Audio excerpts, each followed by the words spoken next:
మీ business ఏదైనా మీ ఊర్లో promotion చేయాలంటే అది సుమన్ టీవీతోనే సాధ్యం. ఇప్పుడే సంప్రదించండి.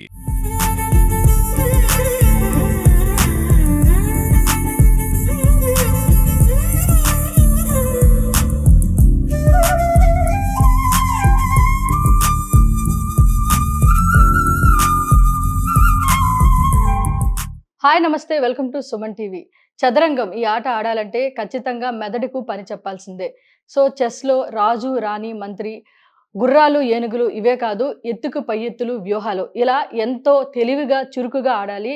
అదే కాకుండా అంత పేషెన్స్ కూడా ఉండాలి. సో ప్రస్తుతం తిరుపతికి చెందిన ఇద్దరు చిన్నారులు చెస్ గేమ్‌లో నేషనల్స్, ఇంటర్నేషనల్స్ ఆడి ఎన్నో అవార్డ్స్ అదేవిధంగా మెడల్స్ కూడా గెలుచుకున్నారు.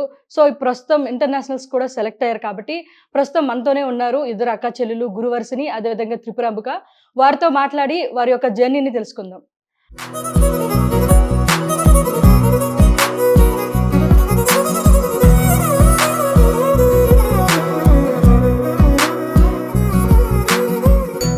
హాయ్ త్రిపుర. హాయ్. సో ఎలా ఉన్నారు? సో అసలు చెస్‌ని మీరు ఎలా స్టార్ట్ చేశారు? ఎక్కడ నేర్చుకున్నారు? అసలు ఎందుకు చెస్ గేమ్ ఆడాలని అనిపించింది మీకు? నేను స్టార్ట్ చేసినప్పుడు నాకు 7 ఇయర్స్. మా తాత కోవూరు వేణుగోపాల్ నాకు ఇంట్లో సరదాగా ఆడుతున్నారు. యాక్చువల్‌గా ఈ గేమ్ ఈ చెస్ సెలెక్ట్ చేసుకోవడానికి కారణం భగవద్గీత శ్లోకాస్ మా గీతం స్కూల్‌లో ఫ్రీక్వెంట్‌గా జరుగుతుంటాయి. సో నీకు అంటే అక్క ఫస్ట్ స్టార్ట్ చేసింది కదా! సో నీకెందుకు చెస్ అంటే చాలా ఉన్నాయి. మరి చెస్ గేమ్ ఎందుకు నీకు ఎంచుకోవాలనిపించింది? సో మా అక్కని చూసి నేను కూడా దాన్ని ఆడడం స్టార్ట్ చేశాను. మళ్ళీ మా అమ్మ నాన్నతో చెప్పారు. మళ్ళీ చెస్ కోచింగ్ నాన్న ఇప్పించారు. స్టేట్ వరకు తిరుపతిలో పిఆర్ ఆనంద్ మోహన్ సార్ దగ్గర, మళ్ళీ నేషనల్, ఇంటర్నేషనల్‌కి వెళ్ళాలనేసి Kalyan Chakravarthy sir Guntur, next Teju sir Hosur, ఇప్పుడు ప్రస్తుతం ఉండేది వచ్చేసి KVS Prasad Kakinada. Okay. So మీరు ఇప్పుడు ఇంటర్నేషనల్ సెలెక్ట్ అయ్యారు కదా! ఇద్దరు సెలెక్ట్ అయ్యారా? సో ఇద్దరికి కంగ్రాచ్యులేషన్స్. మీరు నేషనల్, ఇంటర్నేషనల్ సెలెక్ట్ అయినందుకు. సో ఇప్పుడు నువ్వేం చదువుతున్నావు? I am studying 8th grade. నువ్వు? I am studying 4th grade. Okay. So మీరు స్కూల్స్‌కి వెళ్తా ఉంటారు, చదువుకోవాలి. మరి ఇప్పుడు చెస్ గేమ్ వస్తున్నాయి, మీకు టోర్నమెంట్స్ వస్తా ఉంటాయి. సో ఎలా మేనేజ్ చేస్తారు స్టడీస్? అంటే దానికి సెపరేట్ టైం ఎంచుకుంటాం. స్కూల్ వర్క్స్ యాక్చువల్‌గా ఇంట్లో తక్కువ చేస్తాను. మాక్సిమం చెస్ ఎక్కువ చేస్తాను ఇంట్లో. సో మీకు కష్టం అనిపించదా అంటే చదువుకోవాలి? లేదు, టైం షెడ్యూల్ పెట్టుకుంటారు. ఓకే. మామూలుగా అసలు ఈ గేమ్ ఆడుతా ఉన్నారు కదా! సో ఇప్పుడు ప్రెజెంట్ చాలా టోర్నమెంట్స్ ఆడారు. చాలా అవార్డ్స్ వచ్చాయి మీకు. సో ఎన్ని టోర్నమెంట్స్ ఆడి ఉంటారు? మీకు ఏమైనా ఐడియా ఉందా? చాలా ఆడాము.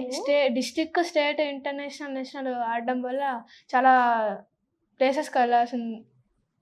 ప్లేసెస్కి వెళ్ళాము. సో మనకి మామూలుగా గేమ్ ఆడుతా ఉన్నప్పుడు ఒక్కొక్కసారి విన్ అవుతాం, ఒక్కొక్కసారి లూజ్ అవుతా ఉంటాం. సో అప్పుడు మీరు ఎలా ఫీల్ అవుతారు? దాన్ని ఎలా తీసుకుంటారు? విన్నింగ్ గానీ లూజ్ అయినా గానీ? నార్మల్గా తీసుకుంటాము. విన్ అయినా ఓడిపోయినా నార్మల్గానే తీసుకుంటాం. ఓడిపోయినప్పుడు నేను ఎక్కడ తప్పు వేసాను, అపోనెంట్ ఎక్కడ మంచి మూవ్స్ వేసిందని చెక్ చేసుకుంటాం. ఓకే. సో నువ్వు చెప్పు, నీకు ఎలా ఎలా ఎలా తీసుకుంటావు? ఒకసారి లూజ్ అయ్యావు ఏదో గేమ్‌లో, టోర్నమెంట్‌కి వెళ్ళావు. సో ఫ్రస్ట్రేట్ అవుతావా? ఎందుకు నేను ఇలా లూజ్ అయ్యాను, మంచిగా ఆడి ఉండాల్సింది కదా అని ఇప్పుడు? లేదు, నేను ఎక్కడ బ్లెండర్ వేసాను, అపోనెంట్ ఎక్కడెక్కడ బెస్ట్ మూవ్స్ వేసిందనేసి చూసుకుంటాను, అనలైజ్ చేసుకుంటాను గేమ్ని. ఓకే. సో మీరు స్టడీస్, చెస్ ఆడడమే కాకుండా భగవద్గీత శ్లోకాలు కూడా అంటే ఫస్ట్ చాంటింగ్ చేసేవాళ్ళు. సో దాని త్రూ మీ ఫాదర్ మిమ్మల్ని చెస్ ఆడండి అని చెప్పారని చెప్పారు కదా! సో భగవద్గీత శ్లోకాలు ఏమని చెప్తారు ఇప్పుడు? ఓం శ్రీకృష్ణ పరబ్రహ్మణే నమః. శ్రీమద్భగవద్గీత అతః పంచమోऽధ్యాయः. కర్మ సన్యాసయోగः. అర్జున ఉవాచ సన్యాసం కర్మణాం కృష్ణ పునర్యోగం చ సంససి యచ్ఛ్రేయాయేతయోరేకం తన్మే బ్రూహి సునిశ్చితం. శ్రీ భగవానువాచ సన్యాసః కర్మయోగశ్చ. నైస్, చాలా బాగా చెప్పారు. Thank you. ఓకే. మీరు టోర్నమెంట్స్‌కి వెళ్తారు కదా! వెళ్తాను. సో మీకు బెస్ట్ టోర్నమెంట్ ఏది అనిపించింది? ఎప్పుడు మీరు ఏదైనా బెస్ట్ మెమరబుల్ టోర్నమెంట్ అని మీకు ఎప్పుడైనా 3 టోర్నమెంట్స్ ఉన్నాయి. ఓకే. శ్రీలంకలో జరిగిన ఏషియన్ 2022లో అండర్ 11 ఏషియన్ స్కూల్ గేమ్స్‌లో టీమ్ ఇండియా తరపున నాకు 2 సిల్వర్ మెడల్ వచ్చాయి. ఇంకా మళ్ళీ మా చెల్లికి అండర్ 7లో 3 గోల్డ్ మెడల్ వచ్చాయి టీమ్ ఇండియా తరపున. హ్మ్. మరి అండర్ 11 నేషనల్స్‌లో వైజాగ్‌లో జరిగిన దాంట్లో నాకు 1 లాక్ ప్రైజ్ మనీ వచ్చింది. రీసెంట్‌గా అండర్ 13 నేషనల్‌లో సిల్వర్ మెడల్ వచ్చింది. అప్పుడు చాలా హ్యాపీగా ఓకే. అనిపించింది. సో నువ్వురా నీకెప్పుడు అనిపించింది? శ్రీలంకలో నాకు Asian school games India team తరపున 3 గోల్డ్ మెడల్స్ వచ్చినప్పుడు నాకు చాలా హ్యాపీగా అనిపించింది. ఓకే. సో నువ్వు ఎప్పుడు స్టార్ట్ చేసావు అంటే చెస్‌ని ఏ ఇయర్‌లో? అంటే నీకు ఎన్ని సంవత్సరాలు ఉన్నప్పుడు? 6 ఇయర్స్ నుంచి నేను నేర్చుకుంటాను. 6 ఇయర్స్ Yes. అప్పుడు. అదే 6 ఇయర్స్ అప్పుడు నేర్చుకుంటాను. ఓకే. సో మీరు ఇప్పుడు టోర్నమెంట్‌కి ప్రిపేర్ అవుతారు కదా! సో అప్పుడు మీ ప్రిపరేషన్ ఎలా ఉంటుంది? నెక్స్ట్ మీకు ఒక టోర్నమెంట్ అంటే మీ ప్రిపరేషన్ ఎలా ఉంటుంది బిఫోర్? గేమ్స్ చూసుకుంటాను. GM games, puzzles, tactics, openings అలా అన్నీ చూసుకుంటాను. జీఎం గేమ్స్ నాకు చాలా హెల్ప్ అయ్యాయి. ఓకే. సో నీ ప్రిపరేషన్? ఆన్లైన్లో గేమ్స్ ఆడతాను, టాక్టిక్స్ పజిల్స్ చేస్తాను, ఓపెనింగ్స్ చూసుకుంటాను, జీఎం గేమ్స్ చూసుకుంటాను, మళ్ళీ end game middle game positions అలా చేస్తాను. ఓకే. సో ఇప్పుడు ఇద్దరు అక్క చెల్లెలు ఒకే ఇంట్లో ఉంటారు అవును. కదా! సో మీ ఇద్దరు కలిసి ఆడతారా? లేకపోతే ఏదైనా హెల్ప్ చేసుకుంటారా? ఇది ఇలా ఆడాలి అలా ఏమన్నా? జీఎం గేమ్స్ ఆడతాం కదా, అది వాళ్ళు ఎలా ఆడారని అనలైజ్ చేసుకుంటాం. తర్వాత మేమిద్దరం కొన్నిసార్లు గేమ్ ఆడతాం. ఓకే. సో ఇప్పుడు మీకు ఇది ఇంట్రెస్ట్ ఉంది, చెస్ ఆడుతా ఉన్నారు. సో చెస్‌లో చాలా మంది మంచి గ్రాండ్ మాస్టర్స్ ఉన్నారు. అలా ఉన్నారు మన ఇండియా తరపున కూడా. మీకు ఎవరైనా ఇన్స్పిరేషన్ ఉన్నారా? నాకు grandmaster D Gukesh. Okay. నీకు? దివ్య దేశ్ముఖ్. ఓకే. సో మీకు నచ్చిన వాళ్ళ నుండి మీకు ఏ క్వాలిటీ అంటే మీరు వాళ్ళని ఫాలో చేస్తారు కాబట్టి వాళ్ళు ఏ క్వాలిటీ నచ్చి మీరు దాన్ని పిక్ చేసుకుంటారు గేమ్ ఆడేటప్పుడు అలా? డి గుకేష్ వచ్చి అది లూజింగ్ గేమ్ ఉన్నా కూడా కూల్గా ఆడతాడు. ప్లస్ అటాకింగ్ అన్ని కరెక్ట్, ఎప్పుడు ఏం చేయాలో అలా చేస్తాడు కరెక్ట్గా. సో తన నుండి నువ్వు అది నేర్చుకున్నావు, దాన్ని ఫాలో చేస్తావు.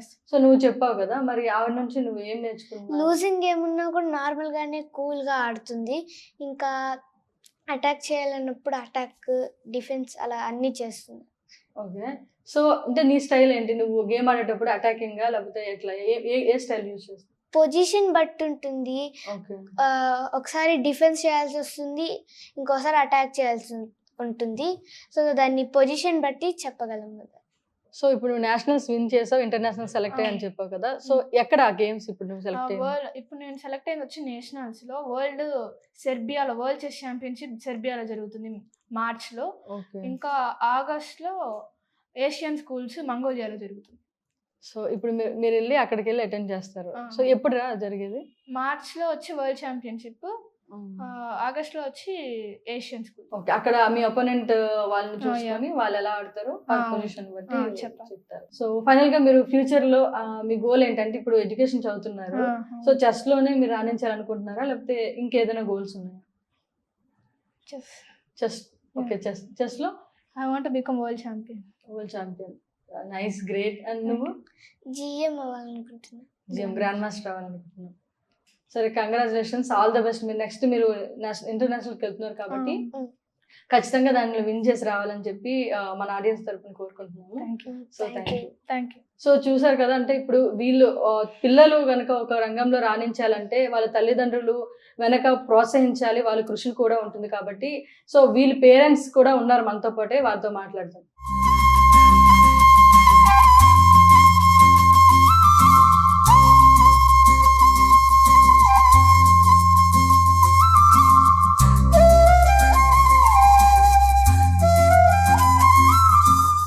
నమస్కారం అండి. నమస్తే అండి.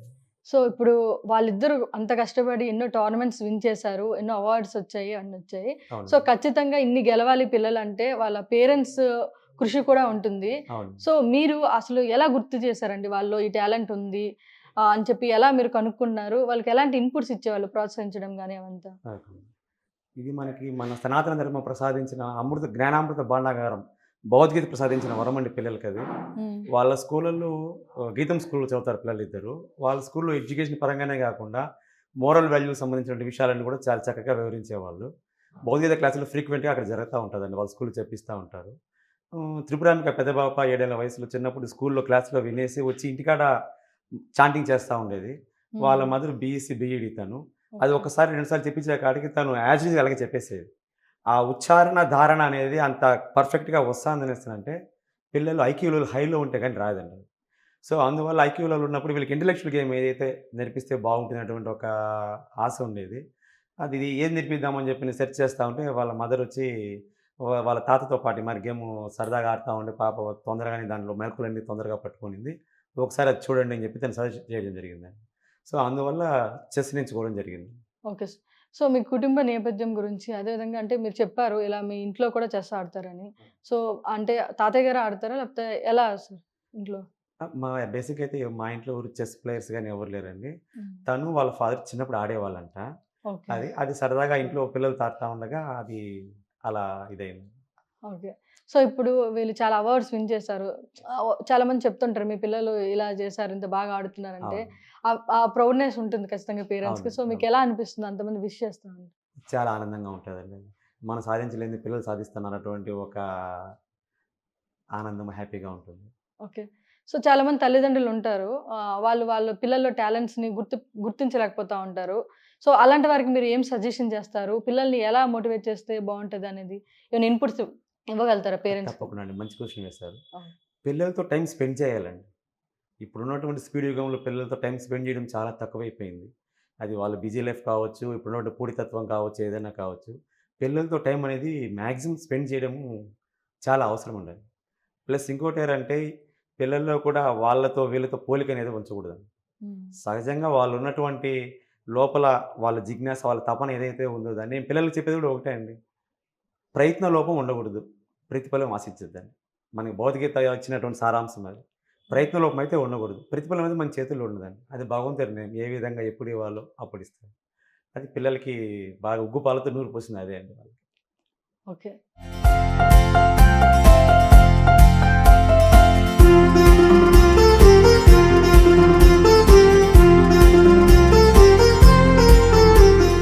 సో, మీరు తల్లిదండ్రులుగా వాళ్ళిద్దరూ అంటే ఎలా ఏం చేస్తే బావుంటది ఫ్యూచర్‌లో అని మీకేమైనా ఆలోచనలున్నాయా? లేపోతే ఇంక వాళ్ళిష్టము, వాళ్ళిదైతే బావుంటది. వాళ్ళ ఒపీనియన్ వాళ్ళదే అని చెప్తారా మీరు? తప్పకుండా అండి. వాళ్ళని ఎంతవరకు వెళితే అంతవరకు ప్రోత్సహించడానికైతే ప్రయత్నం చేస్తున్నాను. మా వల్లైన వరకు మేము ప్రయత్నం చేస్తున్నాము. ఆ తర్వాత ఓకే. భగవంతుడి దయ. ఓకే అండి. సార్ మనము ఆల్రెడీ ఇల్లు చూసాను. ఇంట్లో చాలా అవార్డ్స్ ఉన్నాయి. అది ఇన్ని అవును. చూస్తే అది మ్యూజియం లాగా అనిపిస్తుంది అవార్డ్స్ లాగా. Thank you. So, thank you. Yes. ఇంటికొచ్చే వాళ్ళు ఎవరైనా అంటుంటారా? అసలు ఏంటి ఇన్ని అని చెప్పి వాళ్ళని అప్రిషియేట్ చేయడమో, లేకపోతే ఏదైనా చెప్తూ ఉంటారా? ఇండ్లు చూసిన వాళ్ళు ప్రతి ఒక్కరు ఆశ్చర్యపోతూ ఉంటారండి. ఇదేం షాప్ మీరేమన్నా మీది ట్రోఫీస్ షాపు, మెడల్ షాప్ ఏమన్నా ఉందా? మీరు హోల్‌సేల్‌గా ఏమన్నా చేస్తా ఉంటారా? అని చెప్పి చాలామంది అడుగుతా ఉంటారు. లేదండి ఇది పిల్లల అచీవ్‌మెంట్స్ అని చెప్పినప్పుడు వాళ్ళు ఆశ్చర్యపోతా ఎక్కడ ఏమని చెప్పనేసని వాళ్ళు ఆశ్చర్యంగా, ఆనందంగా వాళ్ళు షేర్ చేసుకోవడం జరుగుతా ఉంటది. Okay sir. ఖచ్చితంగా మీరిప్పుడు ఇంటర్నేషనల్‌కెళ్తున్నారు కాబట్టి ఖచ్చితంగా సక్సెస్ అవ్వాలని చెప్పి కోరుకుందాం. థాంక్ యూ అండి. Suman thank TV you. వారికి కూడా చాలా కృతజ్ఞతలు. థ్యాంక్ యూ అండి. సో, చూసారు కదా! ఇద్దరు చిన్నారులు, ఇద్దరు అక్కా చెల్లెళ్ళు తిరుపతి నుండి అంటే నేషనల్స్ ఆడారు. ఇప్పుడు ఇంటర్నేషనల్స్ కూడా సెలెక్ట్ అయ్యారు. సో, ప్రస్తుతం వాళ్ళు సెర్బియాలో అక్కడ ఆడుతున్నారు కాబట్టి, సో, వాళ్ళకి వచ్చేదానికి ఖచ్చితంగా మంచిగా ఆడాలి. వాళ్ళకి మంచి భవిష్యత్తు ఉండాలని చెప్పి కోరుకుందాం. Keep watching Suman TV.